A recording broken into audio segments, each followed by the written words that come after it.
നമ്മുടെ പൊതിച്ചോറിൽ എന്തൊക്കെയുണ്ടെന്ന് നോക്കിയാലോ. അങ്ങനെ നല്ല കുഞ്ഞുമണിയും കുത്തിരിച്ചോറ് ഇട്ട് കൊടുക്കാം. കുത്തിരിച്ചോറ് തിന്നാൽ പിന്നെ പെട്ടെന്ന് വിശപ്പൊന്നും ഉണ്ടാവില്ല. പക്ഷേ വെള്ളരിച്ചോറ് പൊന്നിരിച്ചോറൊക്കെ ആണെങ്കിൽ വേഗം വിശക്കും. അങ്ങനെ നല്ല കുഞ്ഞുമണിയും കുത്തിരിച്ചോറ് ഇട്ട് കൊടുത്തു. നടുക്കൊരു കുഴിയൊക്കെ കുത്തി വെക്കണ്ടേ നമുക്ക് കറി വയ്ക്കാൻ. അങ്ങനെ എന്നത്തെയും പോലെ നാടൻ കോഴി മുട്ട വറുത്തതല്ല കേട്ടോ. ഇന്ന് താറാമുട്ട സബോളയൊക്കെ ഇട്ട് വറുത്തതാണ് കേട്ടോ. ഒരു സബോള ചേർത്തിട്ടുണ്ട്. ശരിക്കും പറഞ്ഞാൽ അതേ മതി നമുക്കൊരു ചോറ് കഴിക്കാൻ. പിന്നെ നല്ല ചെനച്ച ഉപ്പിലിട്ട മാങ്ങ ഇന്നൊന്ന് പൊക്കി നോക്കിയതാ. മഴയൊക്കെ ആയില്ലേ, അപ്പോൾ ഉപ്പിലിട്ട മാങ്ങ എങ്ങനെയായി നോക്കിയതാ. കറക്റ്റായി കേട്ടോ. അങ്ങനെ ഉപ്പിലിട്ട മാങ്ങ വെച്ച് കൊടുത്തു.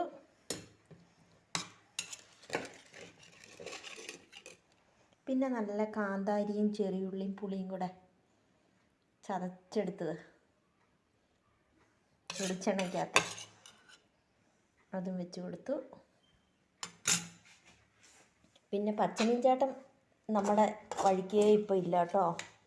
പിന്നെ ഡാമിലെ മീനുള്ളൂ. ഡാമിലെ മീനൊക്കെ കൂട്ടി മടുത്തപ്പോൾ നല്ല ഉണക്കമീൻ, പൊളിച്ചെടുക്കണ മീൻ, എന്തോ അതിൻ്റെ പേരൊന്നും എനിക്ക് അറിഞ്ഞുകൂടാ കേട്ടോ.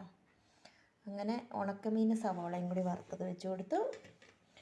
ഇനി എന്താണെന്നറിയണ്ടേ,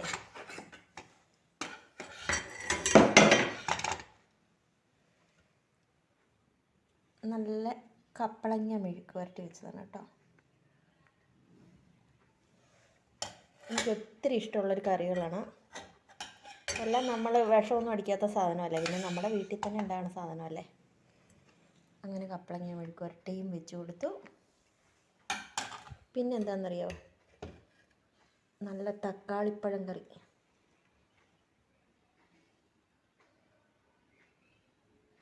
അങ്ങനെ തക്കാളിപ്പഴവും കറിയും നടുക്ക് കുഴിയൊക്കെ കുത്തി ഒഴിച്ച് വെച്ചിട്ടുണ്ട്.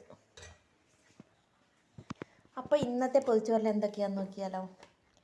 ഉണക്കമീനും സവോളയും കൂടെ വറുത്തത്, താറാമുട്ട വറുത്തത്, ഉപ്പിലിട്ട മാങ്ങ, മുളക് ചമ്മന്തി, കപ്പളങ്ങ മെഴുക്ക് വരട്ടി വെച്ചത്, തക്കാളിപ്പഴം കറി. പിന്നെ ഒരാളുടെ ജീവിതത്തിൽ ഒരുപാട് സങ്കടങ്ങൾ വരുന്നത് എപ്പോഴാണെന്നറിയോ, കുഞ്ഞു കുഞ്ഞു വഴക്കുകളൊക്കെ ഉണ്ടായാലും അവരുടെ കുടുംബം സന്തോഷമായിട്ട് പോകും. അത് പ്രണയത്തിലായാലും. അതിലെന്താണെന്നറിയോ കാരണം, മൂന്നാമതൊരാൾ വരുന്നത്. അങ്ങനെ ഒരാളുടെ ലൈഫിൽ മൂന്നാമതൊരാളാകാണ്ടിരിക്കുക. ഭാര്യയാണെങ്കിൽ അവർ ഭാര്യയും ഭർത്താവും അത് രണ്ടാവും. പിന്നെ അവിടെ മൂന്നാമത് ആണിൻ്റെ ആയാലും പെണ്ണിൻ്റെ ആയാലും വേറൊരാൾ വന്നു കഴിഞ്ഞാൽ അത് മൂന്നാമതൊരാളായി. അത് പ്രണയത്തിലായാലും അങ്ങനെയാണ്. അതുകൊണ്ട് ആരും ആരുടെയും ജീവിതത്തിൽ മൂന്നാമതൊരാളാകാണ്ടിരിക്കുക. കാരണം എന്നറിയാമോ, ഈ രണ്ടാമത് നിൽക്കുന്ന ആളുടെ കണ്ണുനീരില്ലേ, ആദ്യമൊക്കെ ആദ്യത്തെ ആൾക്കും മൂന്നാമത്തെ ആൾക്കും ഭയങ്കര സന്തോഷമായിരിക്കും. പക്ഷെ നിങ്ങൾ ആ കണ്ണുനീര് കുടിപ്പിക്കുന്ന ആ കണ്ണുനീരുണ്ടല്ലോ, അതിൻ്റെ ഇരട്ടിയായിട്ട് നിങ്ങളുടെ അടുത്തേക്ക് തന്നെ തിരിച്ചു വരുന്നൊരു സമയം കാത്തിരിക്കുന്നുണ്ടാവും. അതുകൊണ്ട് ജീവിതത്തിൽ കഴിയുമെങ്കിൽ ആരുടെ ലൈഫിലും മൂന്നാമതൊരാളാകാണ്ടിരിക്കാൻ ശ്രദ്ധിക്കുക. എത്ര വിഷമം വന്നാലും എത്ര പ്രശ്നം വന്നാലും ഒരു ലൈഫിലും കയറി മൂന്നാമതൊരാളാകാണ്ടിരിക്കുക. കുഞ്ഞു കുഞ്ഞു വഴക്കും പ്രശ്നങ്ങളൊക്കെ ഉണ്ടായാലും അതൊക്കെ അങ്ങനെ തീരും. ഭാര്യയും ഭർത്താവുമായിട്ടും പ്രണയിക്കുന്നവർ തമ്മിലായാലും എല്ലാം. അപ്പോൾ അതുകൊണ്ട് ആരുടെ ലൈഫിലും മൂന്നാമതൊരാളാകാണ്ട് രണ്ടാമതൊരാളാകാൻ നോക്കുക. അങ്ങനെ സന്തോഷകരമായൊരു ലൈഫ് ഉണ്ടാവട്ടെ. ആരുടെയും പ്രാക്കും കണ്ണുനീരും വേദനകളും ഒന്നുമില്ലാത്ത ഒരു സന്തോഷകരമായ ലൈഫ് എല്ലാവർക്കും നേർന്നുകൊണ്ട് അടുത്ത വീഡിയോ കാണും വരെ ബൈ ബൈ.